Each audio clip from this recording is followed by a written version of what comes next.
नमस्कार मंडळी, मराठी भूतांच्या गोष्टी या युट्यूब चॅनलवर आपलं स्वागत. आजच्या आपल्या कथेचा विषय आहे अण्णा आणि मी.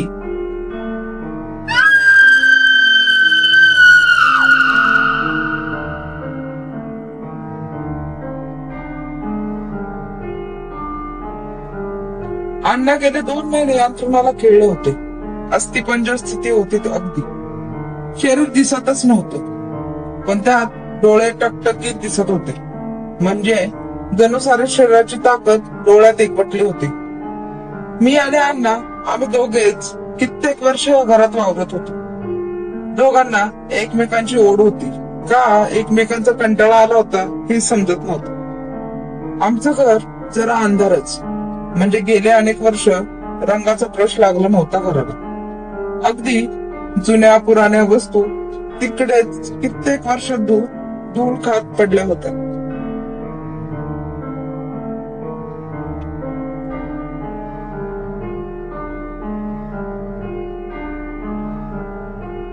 माझं वय सुद्धा काही कमी नाही आज, म्हणजे 60 तर कधीच उलटली मी. अण्णा 90 गेले असतील, म्हणजे 93-94 वर्षाचे चांगले कुटकुटीत होते. गेल्या 6 महिन्यांपर्यंत अचानक अंथरूण धरलं. छोट्याशा तापाचं निमित्त, बाकी काही नाही. बेडवरून डोळ्यांनी माझ्याशी बोलायचे ते. सगळं बेडवर. म्हणजे आता गेले 2-3 महिने हे सुरू होतं. पण अण्णांच्या डोळ्यात एक बेरडपणा होत. म्हणजे त्यांच्या नजरेला नजर देणं कठीण व्हायचं कधीतरी. म्हणजे ती नजर बघते आपल्याकडे असं वाटायचं.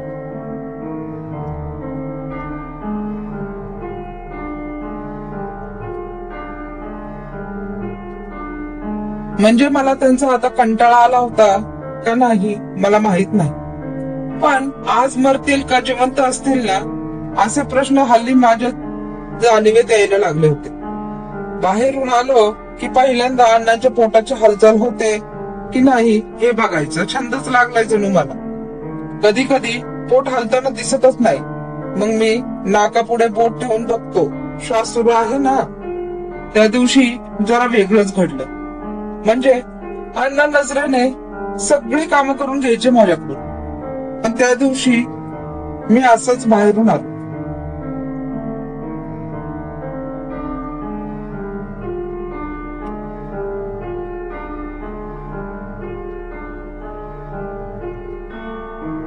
अण्णांच्या पोटाची हालचाल बघितली. मी दचकलो. म्हणजे अगदी 2 मिनिटं मी निरीक्षण केलं. हालचाल दिसत नव्हते. गेले की काय, म्हणजे आपण मनात इतका इच्छा व्यक्त करतोय रोज कधी मरतील अशी. मला जरा हेलवल्यासारखंच झालं. मी तरी किती क्रूर. अण्णा म्हणजे माझे वडील, आणि ते कधी मरतील ह्याची वाट बघत बसलो होतो मी. नेहमीप्रमाणे पोटाची हालचाल दिसली नाही, म्हणून मी नाकाजवळ बोट नेली, श्वास सुरू आहे का ते बघायला. अचानक अण्णांनी डोळे उघडले. माझं मनगट पकडलं.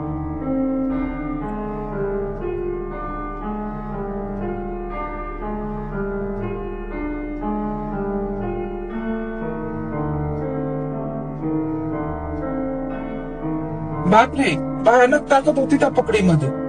एकटक माझ्याकडे बघत होते अण्णा, आणि माझं मनगट त्यांच्या पंजात. डोळ्यांनी विचारत होते, माझ्या मरणाची वाट बघतोयस काय? त्या दिवसापासून मी जरा घाबरलोच. म्हणजे अण्णा मरू दे लवकर अशी इच्छा सुद्धा मनात यायला घाबरायला लागली. हल्ली अण्णा खातच नाहीत काही. 1-2 दिवसांनी दुधाचे 2 चमचे गिळायचे फक्त. पण डोळ्यातली शक्ती प्रखरच होती. दटवायची मला डोळ्यांनी. मी टाळायचो ती नजर अण्णांची नसावी ह्याची मला खात्री झाली होती.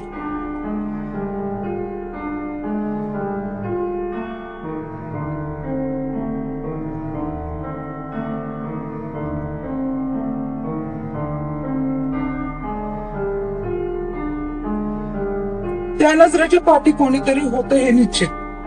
काल रात्री मला जाग आली.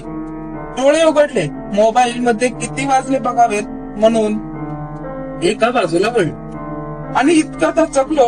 बापरे, अण्णा बसले होते पलंगावर आणि माझ्याकडे त्या भयंकर नजरेने बघत होते. मी कच्च डोळे मिटून घेतले. अंधारात परत एकदा खात्री केली. अण्णा जागेवरच झोपले होते. उठून दिवा लावला आणि नेहमीप्रमाणे चेहऱ्याजवळ जाऊन ते जिवंत आहेत का ते चाचपणी करायला लागलो. आणि अचानक अण्णांनी डोळे उघडले.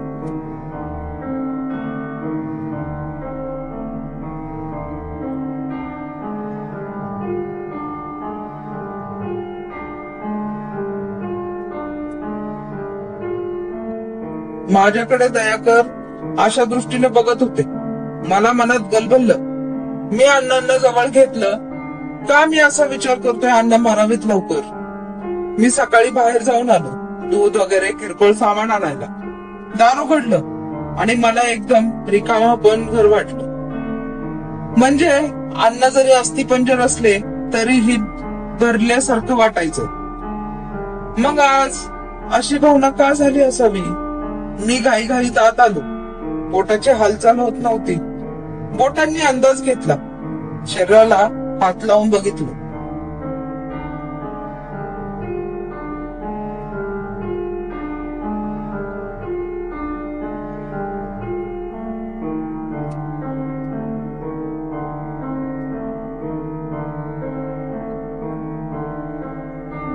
त्या थंडगार शरीराने माझा बांध फोडला. अण्णा मारावेत ही आपली सुप्त इच्छा पूर्ण झाली असं काहीतरी वाटलं. वाईटही वाटत होतं, पण आनंद जास्त झाला होता का. दिवस वगैरे करायचे का नाही या संभ्रमात अण्णांना अग्नी देऊन घरी आलो. कोणच नव्हतं माझं. आता मी आणि अण्णा दोघेच एकमेकांना सहवासात असणारे आणि कदाचित एकमेकांना नको असणार. म्हणजे मला अण्णा नकोसे झाले होते कदाचित. कोपऱ्यात दिवा लावला, आपलं शास्त्र म्हणून.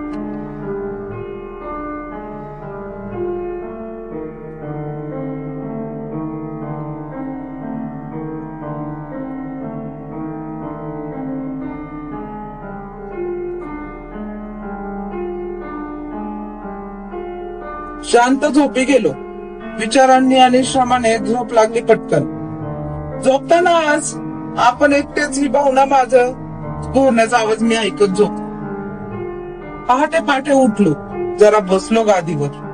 2 मिनिटं सहज माझं लक्ष पलंगाकडे गेलं आणि मी अक्षरशः दचकलो. माझ्या अंगावर काटा आला. पलंगावर तेच अण्णा उशीवर झोपून माझ्याकडे बघत होते. मी थरथरलो. अचानक ते हसले. क्षीण डोळ्यांनी मला सांगत होते, मला मारलंस ना. मी धसकलो. घाईने उठलो. मी उठल्यावर अण्णा पण उठले.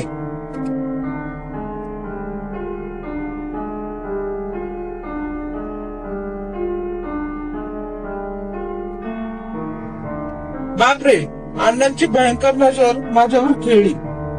माझी पावलं जणू खेळलीच, जागच्या जागीच. मी किंचाळलो. अण्णा परत हसली. पुढे सरकले. मी धावत स्वयंपाकघरात आलो.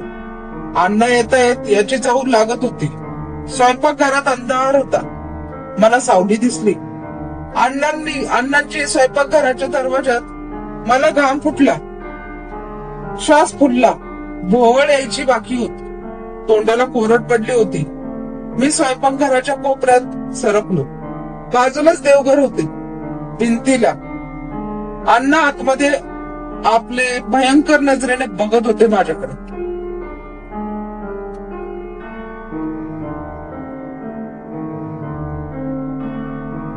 मी देवघराच्या फळीच्या खालच्या कोपऱ्यात बसलो. अण्णा तिकडेच उभे होते माझ्याकडे बघत. किती वेळ झाला माहित नाही. मला गुंगी आली भीतीची आणि मी तिकडेच होतो कोपऱ्यात देवघराच्या फळी खाली. अण्णा बहुतेक तिकडेच उभे होते.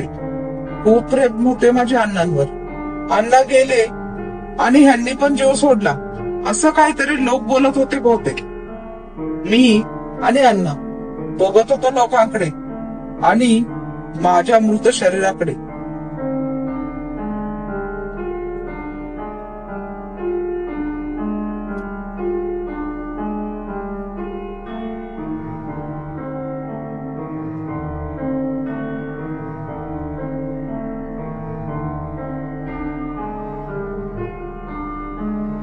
धन्यवाद.